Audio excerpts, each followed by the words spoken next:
Hey guys, what's up? Nick here once again, and today we have a pretty big box to unbox here.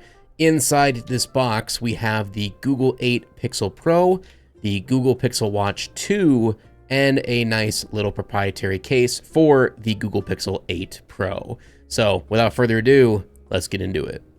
So I know this box isn't pretty to look at right now with this camera angle, so we're gonna get it open as fast as possible here just by cutting this tape on both sides.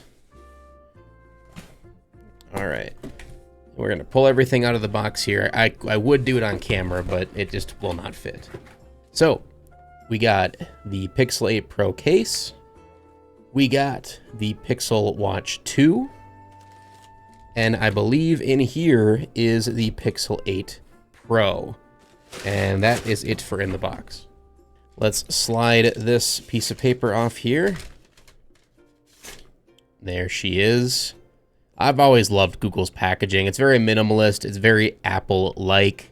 People have said for years the Pixel essentially is the iPhone for Android, and I honestly have to agree, even though I've been a Samsung fan for many years. If you guys didn't know, I currently use the Samsung Galaxy Z Fold 5. I do have a full unboxing and overview on my channel. If you want to go check it out, I'll have it in the description below. I also have a full review coming very soon after 2 full months of use as my daily driver.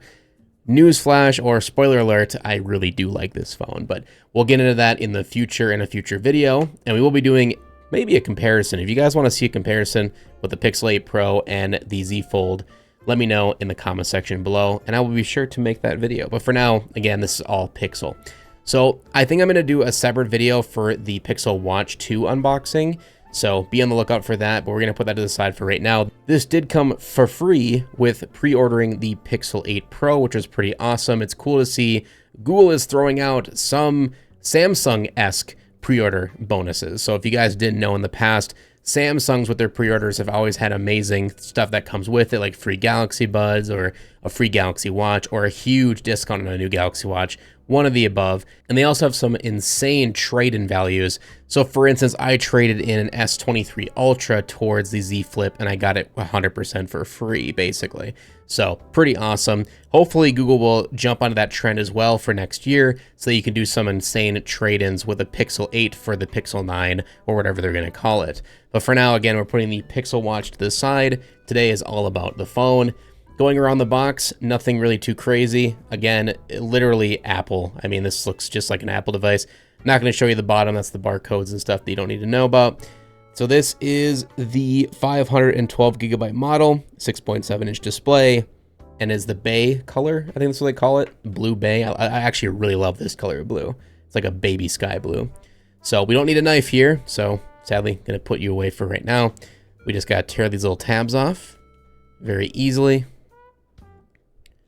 And to lay it down flat, and we lift off the cover. Ah, very satisfying. And look at that blue. Oh my God. It's so beautiful in person. My God. I hope my camera is giving this justice because this is gorgeous. This is probably the best looking phone I have ever seen. I'm not even exaggerating on that. I'm actually a huge fan of the visor look to the Pixel line. I know it's a love it or hate it design, but I love it. I absolutely do. Another benefit to that visor is when the phone is laying flat on a table, it doesn't rock back and forth if you're going caseless. Obviously, I have a case here, but again, if you don't use cases, a lot of people don't. If you put a phone on a table these days, like an iPhone, the camera bump makes it so it rocks back and forth, and it's very frustrating. Not the case with the Pixel, so good on you for that. The only thing I've ever had an issue with Pixel phones is a little bit of a tangent. Why do they put the power button above the volume rocker? I don't know why. I mean, I have big hands, or at least medium to large hands, and I always find myself with Pixel devices having to like inch my way up the phone to turn it off and on. Really annoying. I get used to it after a while, but coming from a Samsung to a Pixel, I always have that critique. I get it, you're trying to be different, but if you want to be really different, just put the volume rocker over here or something, I don't know. So with that though, this is the gorgeous bay blue in all its glory. Again, we have the visor up top with the brand new cameras. I have the specs over here to my left, so if it sounds like I'm reading a document, I am. So the cameras this time around, we have a main 50 megapixel f1.7 aperture, 25mm wide angle lens, multi-directional, I don't know what PDAF is, but it has it, multi-zone laser autofocusing, and optical image stabilization. So yeah, this is an insanely good camera. Let's just put it at that. Also, it's a Pixel. It's going to take good cameras, or good pictures, I should say. And of course, in my full video review coming in the near future, we will go over more of that then. We also have a 48 megapixel f2.8 telephoto lens, 113 millimeters, dual pixel, optical image stabilization, and 5 times optical zoom. Really great to see the optical image stabilization on the telephoto. A lot of phones for some reason don't have that. It is only 5 times optical zoom. I know phones like the Samsung S23 Ultra are coming with like 10 times optical or 30 times optical. So hopefully in the future we get some more of that, but at least we got a 5 times. But the big one I'm really excited to try with this is the new 48 megapixel ultra wide. Yes, you heard me right. It's not like a dumbed down 12 megapixel ultra wide like we see on other phone. It's the same megapixel count as the telephoto, 126 degrees, f2.0 aperture, dual pixel. It's going to be insane. Super excited to try that out. And then over here, you may have noticed this new little like sensor bar thing. This apparently is a heat temperature gauge or something like that, a thermometer, if you will. So you can use this to test the temperature of like drinks and food, and apparently not right now, but in the future with the firmware update, your own body temperature for like, you know, this would have been great, you know, 3 years ago, but I guess it's here now. I don't think I'll ever be using it, but it's kind of cool, I guess, that it's built into your phone. Very interesting. And then, yeah, going to the front, let's peel the glass back here to get the beautiful display. There we go. Big, gorgeous, big slab phone. Nothing too crazy. You know, it's not like opening up a folding device for the first time. I mean, even still, to this day, being able to do that and getting a full screen still blows my mind. So it's not that exciting, but you can see that it is still a very nice display. The other thing, too, let's see if it has some power in it so I can give you a good example of this. Looks like it does. The bezels this time around are pretty small, and they're also pretty even all the way around. There's a little, maybe a little bit more of a chin. No, I think it's pretty accurate. I think it's the exact same bezel all the way around. Nice continuity. Love the look of that. Hole punch center camera. I don't mind that. You know, it goes away pretty easily. I've never been a fan of the Infinity Island or whatever they call it, the magical island. I'm probably saying it wrong on the iPhones. Absolutely hate that stupid pill that's up there. It takes away too much screen real estate. So good that Pixel didn't go that route this time. So yeah, that's the display. Going to the left side, all we have over here is the SIM tray. Nothing too crazy, some antenna bands.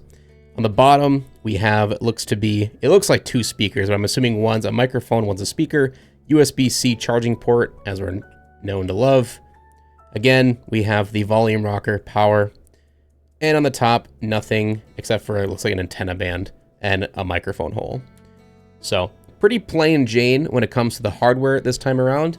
Everything with the Pixel is software. So with that, we are going to jump into the phone here. I'm going to get it set up, transfer everything from my old device to this one, and we'll go over all the software features and all that good stuff very soon. So stay tuned.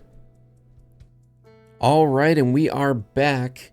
I also forgot, before we get into the software of the phone, because I got it all set up and everything, transfer from my old device to this one, I forgot to show off the accessories that come with it, and honestly, it kind of makes sense why I forgot about it, because as you guys know, every smartphone nowadays just comes with absolutely nothing in the box. However, I will say it is nice that Google still gives you an adapter, which is USB-C to USB-A, so that's pretty cool. So if you have an old charger, or if you want to use it for data transfer of any shape or form, this is the device you need. So it's cool that they still include that. This probably, I will be surprised if this comes with the next iteration of the Pixel, but you never know. And then you get, of course, a USB-C to USB-C cable, nothing too crazy, and it's pretty short, let's say about a 3-foot cable. And then you get the instructions, very tiny, minimal, more of like warranty stuff, and a SIM removal tool. But that is literally all you get in the box. So sorry, I forgot to talk about that earlier. And one last thing before we get into the software, let's open up and get rid of this case, just so we can get it out of the way, get it on there, and see what it looks like. So this is the official, I think it's just the case. I don't think they have a name for it. It's just like the slim case from Google themselves. Very minimal packaging as always, nothing else in the box. We're gonna put that to the side. Take off the sticker. There she is. It's kind of got this nice matte textured feeling, so it's like got a good grip in the hand. Ooh, on the inside we have a nice like felt, feels like kind of like a pool table. If you've ever felt one of those, exact same feeling. Nice engraved pixel. It's like we got nice clean cutouts for the back visor. We do have buttons, not just cutouts, so nice little metallic buttons for the power and volume. Perfect cutouts for the charger and speakers. Nothing on the left side, and the microphone cutout. So all right, let's see what this looks like when we pop it on here. Simple as that. So as you can see, it does give a little bit of a raised edge for the visor, so you can lay it down on a table, not have to worry about that getting scratched up, which is awesome. We got the buttons, we got the camera, it's trying to do something here. Got the screen there, you can see how much of a bezel it adds to the phone. Not much at all, very slim, but it does add a lot of texture to the grip, so it does feel really good to hold. I actually really like this. I'm curious to see how this will hold up over time, if it'll fade in the color at all, if it'll rub away, stuff like that. But yeah, it does feel pretty durable. It does feel like it'll add some good protection to the phone. You can see how much of a raised lip it gives to the ports as well. And then of course to the microphone up there. But yeah, all around, really digging this case. So let's wipe off the display here. Let's open it up and see what we got. So I got my fingerprint enabled as well as the face unlock. So the one thing I've noticed though is if you have face unlock enabled, it automatically tries to do that, of course, as soon as you turn on the phone or like, hit the lock button. The only annoyance with this is if you're in bad lighting conditions or if your face isn't angled towards the camera, it doesn't allow you to skip that and go right into using the fingerprint. You see, it's kind of got like a delay to it. So what I'm probably going to do, honestly, is just turn off the face unlock because I never use it anyway. I prefer the fingerprint. But yeah, as you can see, it just, when it's trying to find your face, it doesn't let you use the fingerprint. So that's something to look forward to, or to really just be aware of when you first get the phone, because that by default, it's going to use both at the same time, which clearly kind of can be an annoyance. Other than that though, in my testing, the fingerprint scanner is extremely quick. It works every single time. I haven't had it fail on me, other than just getting turned off by the front-facing, scanner, or whatever you want to call it. And on top of that, one little quick note about the Face ID unlock is it's actually apparently so secure now that they can use it with your banking apps and other type of verification apps instead of just using the fingerprint scanner. That's really cool. So they're trying to compete with Apple with their Face ID technology. However, of course, this camera is still not going to be nearly as protected. Is that the right word? Whatever you want to call it. It's not going to be as accurate as the Face ID on the iPhone, but it's getting pretty dang close. Super cool to see that. But here we are at the home screen. I didn't mess really with anything except I added a couple widgets over here with my calendar and Spotify, but I did install all my apps as well. So every app in here is what I normally would do, but I didn't put anything on the home screen except for the main Google apps that come with it to show you guys that you do have the icon themes, which is pretty cool, built into it. So it uses a type of AI to register the colors and the fonts of your background or your wallpaper, and it changes any of the Google allocated apps to match said wallpaper. I really love this aesthetic. It makes it look really minimal. That's kind of what Google Pixel's going for. And this can be a good and bad thing. The reason it can be a bad thing is because Android, especially for me, has always been known as the customizable atmosphere or customizable software, where iOS and Apple have a very minimalist software, which it works. It's very fluid. It's great. There's a reason people love it. But everyone knows by now that Apple is not very customizable. They are getting better about it. I will say that. Every update seems to add new features, which is awesome. But they still have that little bit of, hey, this is an Apple device. This is what you get. You got to deal with it. Where with Android, we've never had that issue. It kind of just lets you do whatever you want. And by the way, I know, yes, you can install a third-party launcher if you don't like Google's, and you can completely customize this, and all of this goes away. And this, essentially, this minor gripe I have with Google's UI, it goes away. But I don't want to have to deal with a third-party launcher. I'm going to use the Pixel launcher, especially for my full video review and all my testing. But it's one thing that I've noticed with Google Pixel devices is they're trying to compete with Apple in the way that, yes, it's using Android, and it still has a lot of the nice customizability of Android, with like the widgets and stuff. But there's still a lot of things you can't really mess with. For one, coming from a Samsung device, one of the biggest things that I like doing is going into my home screen settings and changing the grid size of my apps. I like having them smaller. So they're stuck in this position. They're stuck looking like this. There's a big gap here. I'm not a fan of that. It kind of messes with my OCD a little bit. I wish I could shrink that down. With a Samsung device, you can do that. So as you can see, with my apps, there is literally no gap in between. You just have the names. So I prefer the look of this over the Pixel. Of course, most people are probably not going to care about this, and they're probably just going to say, hey, it is what it is, and that's fine. Same with the Google search bar. You cannot move this. It's always at the bottom of the screen. I like having mine up at the top. You can't change that. Same with, what do they call this? I forget what this is even called. Maybe it's in the settings here. Let me see. At a glance. That's right. I always forget the name of this thing. But at a glance is really cool because it gives you some updated notifications and features and stuff, like what the current weather is, or if anything's happening, it'll pop up right here, which is nice. Or any, like, if you have any reminders or calendar events going on today, they will pop up here, and it looks really nice. It looks very clean. I like the aesthetic, but the downside, of course, to this is it's very tiny, and you can't change the position of it or the size of it. It's just, it is what it is. So if I like long press on it, you can go to customize, and it'll let you go into here, and you can change what kind of alerts show up in the at a glance, but you really can't do much else. I mean, you can't change the size of it or where it is, which is just a really big bummer. I wish there was more customization in Google's UI. That's really my biggest gripe with it out of the gate.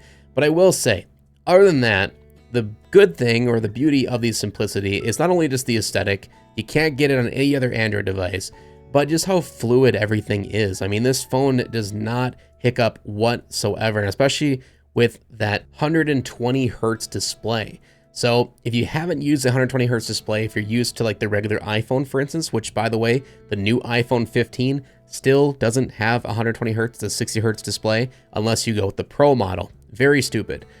But if you have a regular model, you're going to be used to a 60 hertz display. So coming to this is going to be a night and day difference. It's going to be so fluid. I can't get it on camera for you, and I do apologize about that. But just trust me, in person, going from 60 hertz to 120 hertz with the scrolling alone is way more than worth it.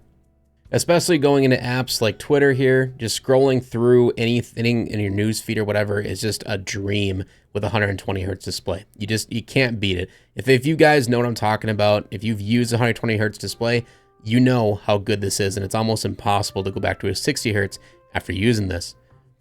It's also a Quad HD OLED display at 1344 by 2900 pixels.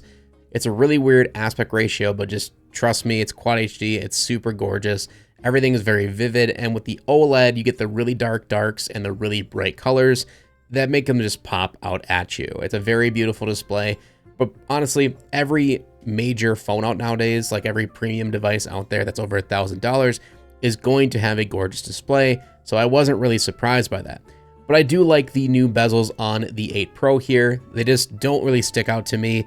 It really feels fluid, and all of it, you know, isn't the same size, where I feel like every year with the Pixel, there's been something with the display that's maybe kind of turned off from it, like maybe a too big of a notch or just a big chin or whatever.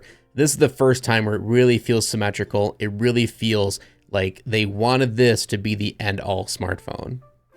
And you have all the other fancy stuff like the Corona Gorilla Glass Victus 2, so it's extra durable against scratches and drops and stuff like that. You do have IP68 dust and water resistance, which is up to 1.5 meters in water for up to 30 minutes. So no real issues right here if you drop it in the toilet for whatever reason. You also come right out of the box Android 14, running with the new Google Tensor G3 chipset.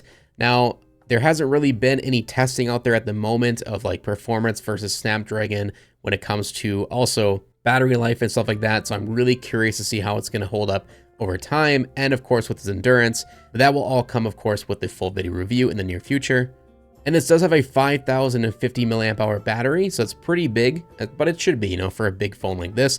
But it is a little bit smaller than on the Galaxy S23 Ultra, so I'm going to be really curious to see if this phone can hold up to other big phones like that, especially with the new Pro Max version of the iPhone. So that'll be really interesting to see. I sadly don't have those devices to compare next to each other, but it'll be really cool to see, you know, just from personal experience with those other devices, if this one can hold up and do just as well with that endurance.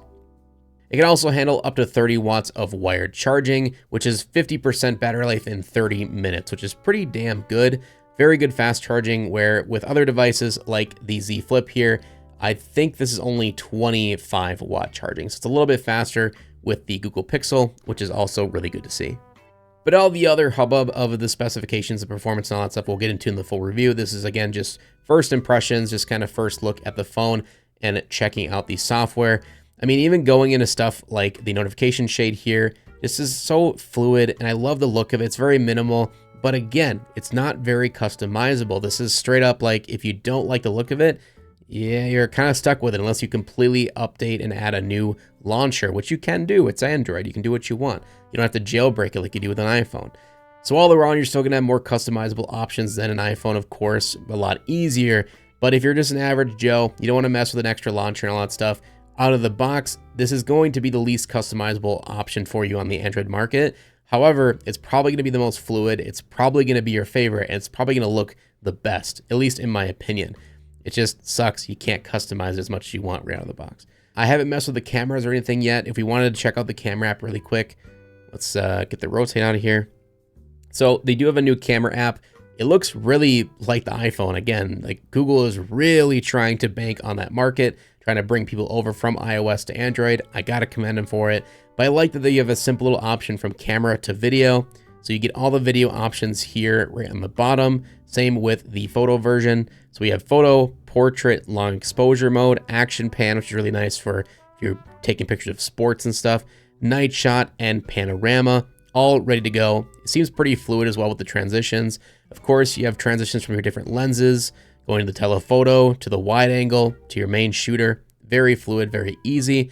And if you want to go into more advanced features, you get the little settings down here, and you can change almost everything you could ever think of on a smartphone camera. Very easy. And that goes for the video as well. So yeah, we'll definitely get more into that, more in depth in the full review. But I just wanted to show the camera app really quick because there is some new stuff in there and it looks really good. I like, again, the minimal design of Google's UI is just unmatched on Android. So again, that is it for my full video unboxing and first impressions of the Google Pixel 8 Pro. I am loving it so far. It feels really great in the hand. I love the design. The color is great.